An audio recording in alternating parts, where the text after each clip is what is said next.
मला माहित नाही हे म्हणजे कुठले बुद्धिमान लोक आहेत जे असा बुद्धिभेद करू इच्छितात। मी लोकायुक्तचा सदस्य आहे, मी संविधान दिंडीचा सदस्य आहे आणि जिथे तिथे संविधान आणि लोकशाही वाचवण्यासाठी जे जे काम करतात त्या सगळ्यांबरोबर मी आहे। मला अर्बन नक्सलाइट म्हणायचं असेल तर म्हणा। हीच भीती आम्ही व्यक्त करत होती या जनसुरक्षा कायद्यासाठी। हा जनसुरक्षा कायदा अजून संविधानात म्हणजे अजून विधानसभेच्या विधिमंडळाच्या पायरीवर नाही आला, त्यांची दादागिरी सुरू झाली। आता isakal.com आहे देशातील नंबर 1 ची मराठी न्यूज वेबसाईट। प्रत्येक अपडेटसाठी isakal.com ला नक्की भेट द्या। आम्ही मुद्दा म्हणून सांगितलेलं की अर्बन नक्सल हा शब्द काढून टाका त्या कायद्यात। म्हणजे जनसुरक्षेच्या जनसुरक्षा काय विधेयक आहे त्याच्या माध्यमातून स्वतंत्र विचारसरणीच गायब करून टाकायची। होय, आम्ही संविधानाचे समर्थक आहोत। संविधानाचं समर्थन करताना जीवाची बाजू लावू आणि त्याच्यासाठी तुम्हाला आम्हाला अर्बन नक्सल म्हणायचं असेल तर खुशाल म्हणा। पोलिसांकडे तक्रार द्यायची असेल खुशाल द्या आणि माझं पोलिसांना खुलं चॅलेंज आव्हान आम्हाला बोलवा। आम्ही लोकायुक्तचे कार्यक्रम आयोजित केलेत। लोकायुक्तची माणसं कुठल्या विचाराची आहेत मला माहिती आहेत। संविधान दिंडीचा मी सदस्य आहे, मी त्यांचा समर्थक आहे। काय चालू आहे हे घाबरवतं काय लोकांना? अशी घाबरणारी लोक महाराष्ट्रात निर्माण नाही झाली।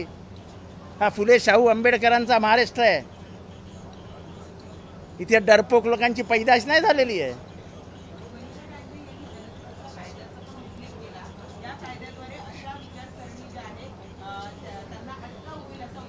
तेच मी तुम्हाला सांगितलं की अजून कायदा विधिमंडळाच्या दरवाजात नाही, त्यांची दादागिरी सुरू झाली। या कायद्याच्या माध्यमातून तुम्ही संविधानामध्ये असलेले मूलभूत अधिकारच बाजूला करणार आहात असं मी बोंबलून सांगतो। हे घ्या, आता दिंडीमध्ये जर कोणी संविधान वाचवण्यासाठी संविधान दिंडी काढणार असेल तर त्याच्यात चुकीचं काय आहे? ज्या संविधानाने समता आणली दिंडीने तेच सांगितलं तुम्हाला वारी कशाला निघाली। या महाराष्ट्रामध्ये असलेलं कर्मकांड संपुष्टात यावं म्हणून तर दिंडी निघाली। वारकरी एकत्र का आले? तर श्रीमंत गरीब जात धर्म याला बाजूला ठेवून सगळ्यांनी एकत्र येऊन परमेश्वराच्या चरणी लीन व्हावं, हीच तर वारीच्या मागचा अर्थ आहे। हे जातीपातीला मानणारे, इथल्या भेदभावाला महत्त्व देणारे आणि ज्यांना स्वातंत्र्य हिरावून घ्यायची अशी लोक हे बोलतात। मला कोणाचंही नाव नाही घ्यायचं आहे, पण अशा सडक्या विचारसरणीची लोक या जनसुरक्षा कायद्याच्या नावाखाली इथे अराजक माजवतील असं आमचं स्पष्ट मत आहे।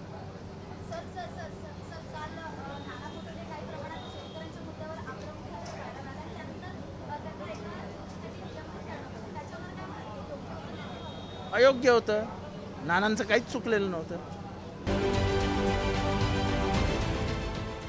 देश विदेशातील प्रत्येक घडामोडींचे लाईव्ह अपडेट मिळवण्यासाठी आता साम टीव्हीच्या सर्व सोशल मीडिया प्लॅटफॉर्मला लाईक, फॉलो आणि सबस्क्राईब करा।